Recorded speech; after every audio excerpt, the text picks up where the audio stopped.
ایک جوہری تھا سنہرا، تو اس نے مختلف ڈبیاں کھول کے لوگوں کے سامنے رکھی اور ایک موتی نکال کر کے کہا کہ یہ موتی شب افروز ہے، رات کو چمکتا ہے، اور اس وقت دنیا کے اوپر جو قیمتی ترین موتی ہیں ان میں سے ایک موتی یہ میرے پاس ہے۔ خیر اس نے اپنا سامان سمیٹا تو اس مجلس میں ایک چور بھی بیٹھا ہوا تھا، اس کے دل میں لالچ آ گئی، تو اس نے اس جوہری سے کہا کہ جناب کہاں کے ارادے ہیں؟ تو اس نے کہا کہ میں بمبئی جا رہا ہوں۔ اس نے کہا واہ واہ کیا اچھا ہوا، میں بھی تو بمبئی جا رہا ہوں، تو چلو اکٹھا سفر ہوگا۔ وہ جوہری سمجھ گیا اس کی نیت کے کھوٹ کو کہ یہ میرا ہم سفر تو نہیں ہے، اس کا دل آ گیا ہے اس موتی پہ اور مجھ سے ہر صورت یہ موتی چرانا چاہتا ہے۔ لیکن وہ بھی بڑا سمجھدار تھا، اس نے کہا آ جائیے کوئی بات نہیں۔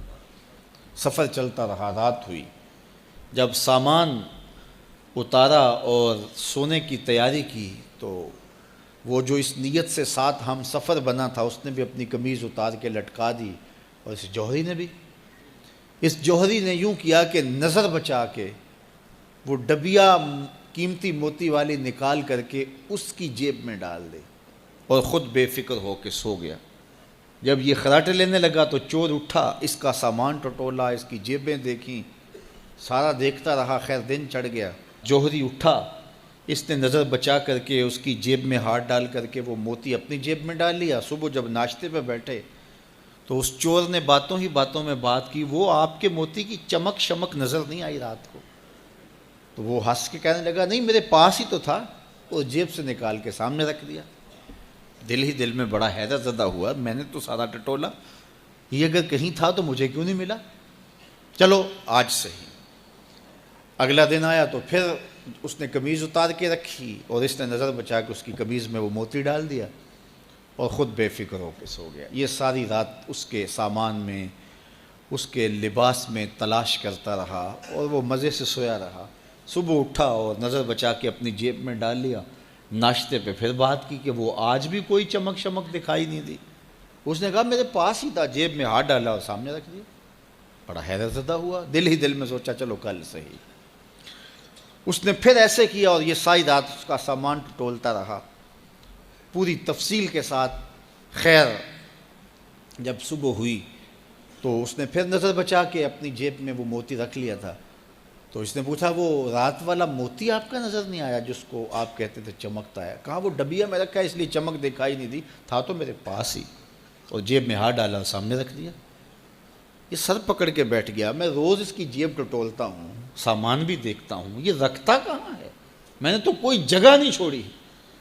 اس نے کہا سچ بتاؤں میں تیرا ہم سفر نہیں تھا، میں چور تھا، میں تم کو بتا رہا ہوں۔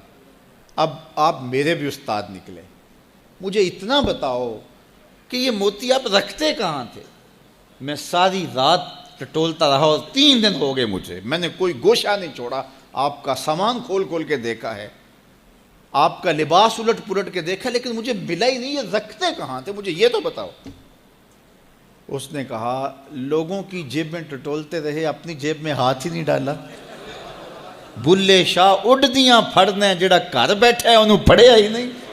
وفی انفسکم افلا تبصرون، کہا تم کہاں اسے ڈھونڈ رہے ہو، ذرا اندر بھی اتر کے دیکھو، اندر اترو گے تو اس کا سراغ مل جائے گا۔ نہ مسجد وچ نہ مندر وچ، لب یار نو اپنے اندر وچ۔ جب اپنے اندر اترو گے تو پھر سراغ زندگی نصیب ہو جائے گا، عرفان ذات ہوگا تو پھر عرفان الہی نصیب ہوگا۔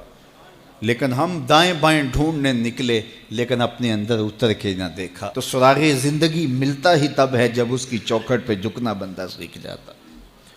تو اس کی چوکھٹ پہ جھک کر کے زندگی کی سربلندی حاصل کیجئے اور مقصد زندگی حاصل کیجئے۔